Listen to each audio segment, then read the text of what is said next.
یہ زندگی میں وہ ٹائم ہوتا ہے، اور پردیس میں رہنے والا اپنی زندگی دے کر پیسہ کماتا ہے، اور جب پیسہ آ جاتا ہے زندگی نہیں رہتی۔ آپ کے ماں باپ نہیں رہتے، آپ کے بچوں کا بچپن نہیں رہتا، آپ کی بیوی بوڑھی ہو جاتی ہے، آپ کے دوست یار آپ سے جدا ہو جاتے ہیں، آپ اپنا علاقہ، خوشی غمی سب چیزوں سے دور ہو جاتے ہیں۔ آپ کی زندگی صرف ایک پیسہ کمانے والی مشین بلکہ اے ٹی ایم مشین بن کے رہ جاتی ہے۔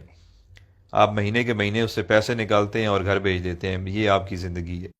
پردیسی بندہ جب 1 2 سال بعد گھر واپس جاتا ہے تو اسے سب کی شکلیں تبدیل ملتی ہیں، بچے بڑے ہو گئے ہوتے ہیں، جو جوان ہیں وہ بوڑھے ہو گئے ہوتے ہیں، اور اس سے بڑا ظلم کیا ہوگا کہ وہ جب واپس آتا ہے ملک سے، آتے ٹائم گھر والوں کو کہتا ہے اچھا میں چلتا ہوں، 2 سال بعد فلاں مہینے میں آؤں گا۔ اس سے بڑی زیادتی اور کیا ہو سکتی ہے؟ اتنا مجبور ہے کہ 2 سال بعد اس کو آنا ہے، وہ اپنی مرضی سے آ جا بھی نہیں سکتا۔ اچھا، جب ہم پردیسی چھٹی جاتے ہیں تو گھر والے بھی مہمان کی طرح ٹریٹ کرتے ہیں، آپ کی صحیح غلط ہر بات مانتے ہیں کہ 10 15 دن کے لیے آیا ہے، جو کہتا ہے سن لو، اور دوسرا پیسے بھی تو دیتا ہے۔ میں نے بہت سارے پردیسی لوگوں سے ڈسکس کی ہے، جب وہ 30 35 سال گزارنے کے بعد ملک واپس لوٹتے ہیں تو ان کے بچے بھی ان کی عزت نہیں کرتے ہیں، کیونکہ انہیں آپ کی عادت نہیں ہوتی ہے۔ وہ کچھ دن بعد کہنے لگے کہ ابا باہر ہی ٹھیک تھا، ہر وقت روکتا ہے ٹوکتا ہے، یہ نہ کرو وہ نہ کرو۔ بیوی بھی اب اتنی عزت نہیں کرے گی کیونکہ آپ بوڑھے ہو چکے ہیں اور پیسے بھی نہیں کماتے۔ یہ ساری چیزیں اتنی جلدی آپ کو ہضم نہیں ہوں گی، کیونکہ جب آپ پردیس سے آتے تھے تو آپ کو منسٹر جیسا پروٹوکول ملتا تھا، جو اب واپس آنے پر نہیں ملے گا۔ آپ کچھ دن تو ان سب لوگوں سے لڑیں گے کہ میں نے آپ کے لیے زندگی ملک سے باہر گزار دی، میں نے یہ کیا، میں نے وہ کیا، بٹ سب نے یہی کہنا ہے کہ آپ نے کچھ نہیں کیا، بلکہ آپ کی وجہ سے ان کی زندگی خراب ہو گئی ہے۔ فائنلی دل برداشتہ ہو کر آپ نے ایک کونا پکڑ لینا ہے، بیٹھ کے سوچتے رہنا ہے کہ میرے ساتھ ہوا کیا ہے، میں نے کیا کیا ہے۔ اس دوران لوگ آپ کو پاگل نہیں تو کم از کم یہ کہنا ضرور شروع کر دیں گے کہ بڈھا کھسکا ہوا ہے، اس کی باتوں پہ زیادہ دھیان نہ دیا کریں۔ آخر کار لوگوں کے بیہیویئر رویوں کو سوچتے سوچتے آپ حقیقت میں پاگل ہو جائیں گے اور اپنے خالق حقیقی سے جا ملیں گے۔ یہ ہے پردیسیوں کی زندگی کی سٹوری، جس میں میں خود بھی شامل ہوں۔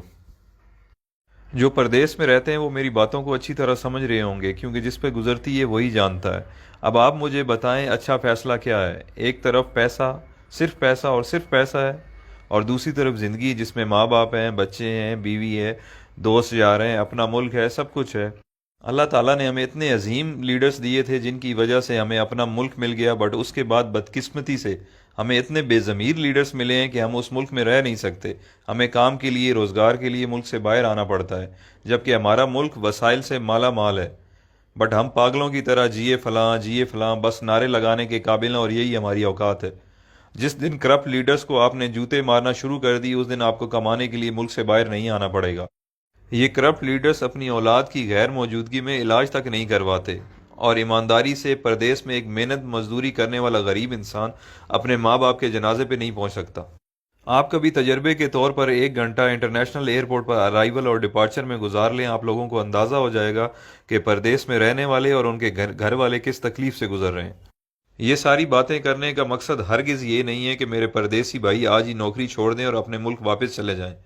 میں صرف یہ سمجھانا چاہتا ہوں کہ آج سے پلاننگ کریں اور باہر رہتے ہوئے کوئی چھوٹا سا کام اپنے ملک میں شروع کر دیں، تاکہ کچھ عرصے بعد اپنے ملک واپس آنے کے قابل ہو جائیں۔ آئی مین کہ اتنے وسائل ہو جائیں کہ آپ واپس آ جائیں، کیونکہ 30 سال بعد بھی آپ کو پاکستان واپس جا کر کوئی نہ کوئی کام کرنا پڑے گا گزارا کرنے کے لیے۔ تو آج سے کیوں نہ شروع کیا جائے؟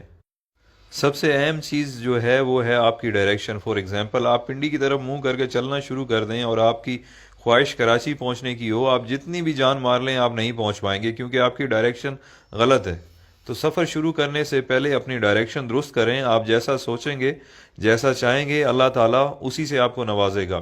تو بڑا سوچیں، بڑا خواب دیکھیں۔ جب دینے والے نے کوئی حد، کوئی پابندی نہیں لگائی تو ہم خود کو کیوں لمیٹڈ کریں؟ بزنس ہو، ایجوکیشن ہو یا نوکری ہو، سکسیس آپ کو اس فیلڈ میں مل جائے گی، بٹ دیکھنا یہ ہے کہ جس کی جستجو آپ کر رہے ہیں یا جو خواب آپ دیکھ رہے ہیں اس کی اہمیت، ویلیو کیا ہے۔ اگر آپ کی خواہش پڑھ لکھ کر سرکاری نوکری کرنا یا ٹائی والی نوکری حاصل کرنا جسے آپ وائٹ کالر کہتے ہیں، یا آپ بزنس اس پرپس کے لیے کر رہے ہیں کہ چلو سکون ہوگا، کچھ کام نہیں کرنا پڑے گا، تو بھائی آپ کے خواب بہت چھوٹے ہیں۔ دنیا میں بہت کچھ ہے۔ کام ایسا سلیکٹ کریں کہ اگر آپ منزل پر پہنچ جائیں تو آپ اپنے اور اپنے گھر والوں کے ساتھ ساتھ خاندان، محلے، گاؤں، شہر اور معاشرے کے لیے فائدہ مند